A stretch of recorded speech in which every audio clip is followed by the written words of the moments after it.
Hey friend, Callan here from Sumthins Recording, and today we're going to talk about recording excellent bass right from your home studio in just 3 simple steps. I have a completely empty session pulled up here, a fresh session, and we're going to walk through exactly how I would record bass step by step here at the studio. So the first thing we need to go over, step number 1, is that you need to establish your recording setup. Now what that means is you have to decide whether you're going to record a DI, a direct signal from the bass, an amp signal, whether you're going to mic up an amp, or whether you're going to do both. Now honestly, these days here at the studio, I am just taking a DI from bass players. I'm just recording a clean direct signal, and then I'm doing all the processing on the back end in the mix. Whether I want to duplicate it, put an amp sim on it, put some distortion on it, whatever. That's kind of what I'm doing these days, but I highly recommend that you experiment with the capturing both a DI signal, a direct signal, and a mic'd up amp signal. So we're going to go over how to record both of those here today, but that's the first thing you need to decide, whether you're doing a DI, an amp, or both. Now, what do you need for each piece of this setup here? Now, to capture a DI signal, you're either going to need an interface. So if you're using just a little 2-channel interface like an audio box here or something similar to it, a Focusrite, usually these are going to have instrument inputs on them. So they have these hybrids here where they're mic inputs, and they also have 1/4-inch instrument inputs, and they'll usually tell you mic and instrument. If they say instrument inputs on them, that means you can plug directly into the front of this interface and record your bass that way. Now, if you have like a big board here, I have a big mixer, or if you have a big analog mixer, whatever, if you have a channel strip or something like that, you might need a DI box to go into that. If it doesn't have instrument inputs on it, if your interface doesn't have instrument inputs, then you're going to need a DI box like this little guy here. And all this gives you is it gives you 2 1/4-inch inputs here, and then an XLR on the back. So this allows you to plug your bass guitar into the front of the DI box, and then you use the 1/4-inch out here to plug into your amp. So it allows you to capture a DI signal that comes out of the back while also plugging your bass guitar into your amplifier to mic up. So if you're doing DI, you're going to need one of these 2 options. The other thing, if you are miking up your amp and you're plugging into your amp, sometimes amps have a direct out on them.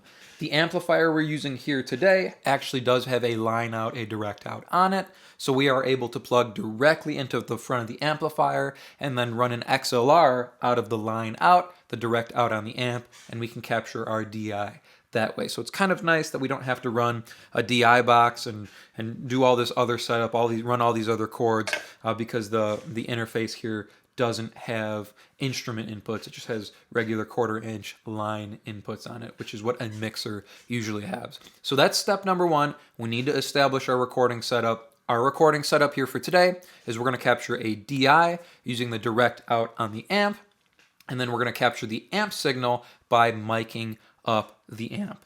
Now, step number 2 is that we need to dial in our tone. Now, for the DI signal, I have the bass right here.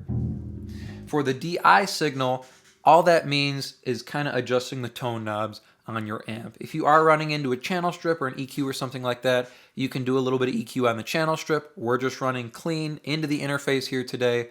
What you're hearing is what you're getting right from the bass.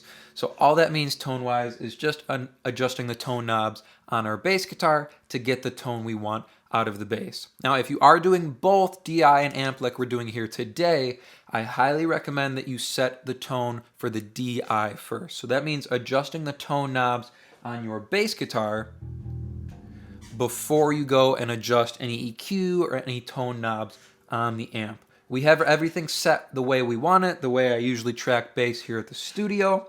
So our tone is good, but when it comes to the amp, we need to consider the microphone we're using on the amp. I love using a condenser microphone on the bass guitar amp. To me, it captures the fullest bottom end that we can get out of the amp while also capturing a really, really pretty and clean top end as well. Now, if you aren't as concerned about getting the bottom end, if you're doing the frequency split trick later, like I usually do inside the mix on bass guitar, and you aren't that concerned with how the bottom end is going to be captured off the bass amp, then you can use a dynamic microphone like a 57 or an Audix i5 or something similar to that that's just going to give you that nice mid-range bite off the amp. Now, usually that's something that I'm going for. I just want that mid-range bite off the amplifier. So sometimes I will just put a Shure SM57 on the front of the amp. Just mic it up that way. But here today we are using a Lewitt microphone, a condenser, a 540 on the front of the amplifier. The reason I love using a condenser on the front of the amplifier is because not only does it capture the nice bottom end, so if I wanted to use some bottom end from the amp I could, but it also captures a really extended top end. So it captures more of the air off the front of the amplifier than a 57 would. It also gives us that mid-range that a 57 is going to give us, but it gives us more beyond that. So if I want to boost top end 4, 5, 6K on the amplifier to get some bite, to get some fret noise off the bass guitar, off the amp, this microphone is going to allow me to capture all that information so I can boost it up inside the mix. So that's step number 2, dialing in our tone, adjusting it on our bass guitar, adjusting it on our actual amp, and then picking and positioning our microphone. I like to position the microphone usually a couple fingers back from the amplifier. Sometimes I go a fist back if I'm using a condenser.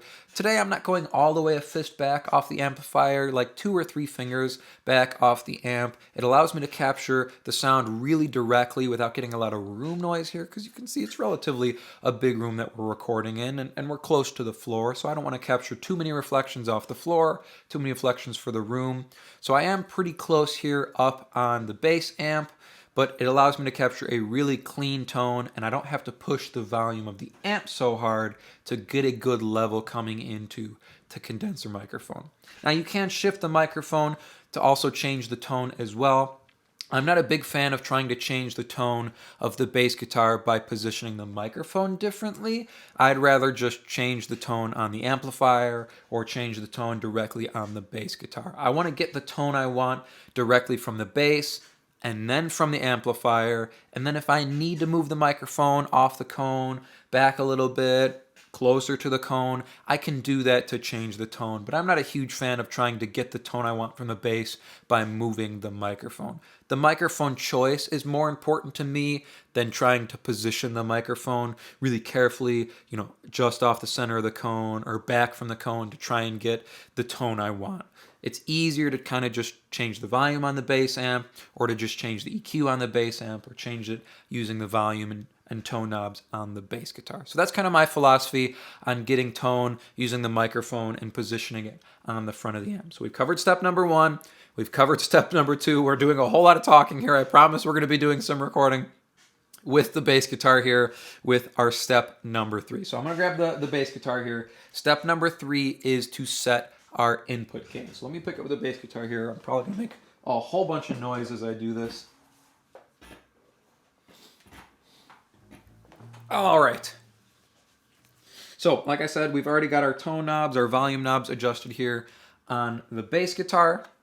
I am not an actual bass player, so this is probably going to sound like absolute trash what I play here today, but that's okay. We can still set levels, and we can still get a good bass recording, even if my performance as a bass player is absolute garbage. So, step number 3, setting input gain. Now, if you're just using a little 2-channel interface like the audio box here, you're just going to bring up the gain knob, and you'll have to play a little bit and kind of see where your levels are sitting, and then move it up a little bit more. All I'm doing here, it doesn't look like I have to change anything.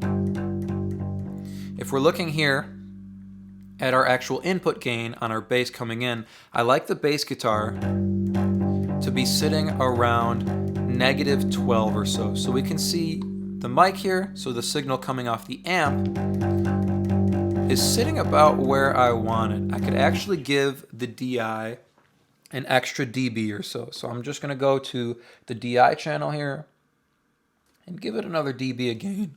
And let's see where we're sitting there. That's closer to where I want to be.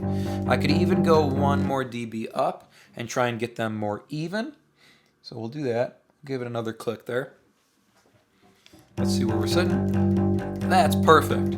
So our bass DI now and our bass amplifier, the mic on our bass amp, are sitting at a good level. The reason I like to shoot for -12 dB on the input gain is that it gives me plenty of headroom that if the bass player plays maybe up higher and they're playing a little bit softer, we can see it's still sitting around -18, -20, so I'm still capturing a healthy level. And if the bass guitar player, if they go down really low and start digging in, you can see I'm only going up to about -7, -6 there, so I still have 6 dB of headroom above where the hardest maybe the bass player is hitting there. So if they're playing pretty even, we're sitting around that -12 mark. They play lighter, just sitting around -16, -17 there, and if they start digging in, we're only going up to about -6 there, right? So setting it at -12 leaves you plenty of headroom above and below on the bass guitar that if they really start digging in, no peaks are going to cut through and you're not going to clip, because that's what we're really trying to avoid here, any kind of digital clipping on the bass guitar, because that's going to sound pretty nasty and it's going to ruin our bottom end on our bass guitar. And then the plenty of headroom below, if they do play softer, we still have a good healthy level on the bass guitar that's not going to disappear and we're not going to lose our low end completely there. So it gives us plenty of room for the bass player to be as dynamic as they want, and we can still capture a good level as well as capturing their good performance. So those are our 3 steps here. Let's go through now and let's actually record a little bit of bass guitar, and you can hear what the DI and the amp are sounding like here, right? So let's go through our steps one more time here. Step number 1 is establishing our recording setup. We are capturing a DI and an amp signal. Our DI is coming from the direct out on the amplifier, so we are just plugging our bass guitar directly into the front of the amplifier and then running an XLR from the DI, the line out, on our bass guitar, and that's coming into our mixer here. For the amp signal, we are putting a Lewitt 540 condenser microphone on the front of the cab, just a couple fingers back, right on the center of the cone there. And then we are running an XLR from that microphone right into the board here, and that is giving us our signal. So that's our recording setup. Step number 2 was dialing in our tone. So adjusting our tone knobs here on the actual bass guitar to get our DI tone, and then doing any kind of changes we need to on the amp. I usually keep the amp pretty flat here. And then, of course, our microphone is getting our tone for our bass mic channel here, our bass amp channel, and that's picking a condenser microphone to get a really nice bottom end and a really nice top end. And then step number 3, setting our input gain here. So our bass DI and our bass amp are sitting at about -12 dB on the way in here. So I'm gonna hit record here, and I'll actually maybe mute my microphone as well, but I can leave it live. You can hear the bass here in the room, and then we'll solo it up afterwards here inside the DAW. So I'm just gonna hit record here, and we'll play a little bit of bass. I'll play it pretty horribly here. Something you wanna keep in mind if you are wearing long sleeve shirts is sometimes these can bump against the strings and give you noise, so you might wanna roll your sleeves back. But here's a little bit of bass here. We can see our levels visually as well as hear them here.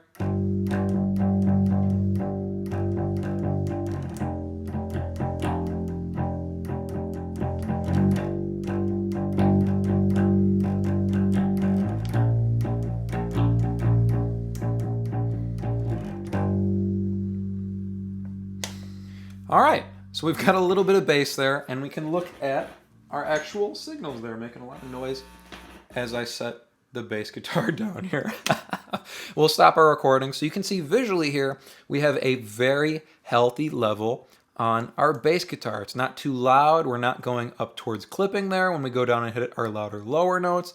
Even when we go up and hit our quieter higher notes, it's not too quiet. We can still hear everything pretty well. We've got a nice even level. Let's go in here and let's listen to each of these tracks. So here's just our DI signal.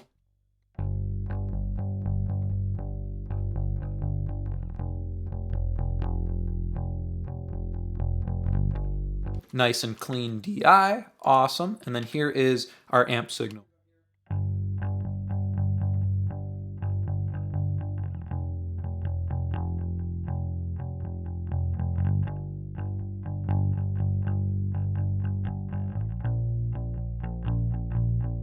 So let me show you why I'm using this condenser here. So if I enable my frequency split trick here, which all we're doing is rolling off all the top end on the DI, so just using the bottom end there, and then on the amplifier, rolling off all of the bottom end. So if we throw that into effect here, when we go onto our bass bus here and we listen to both of them,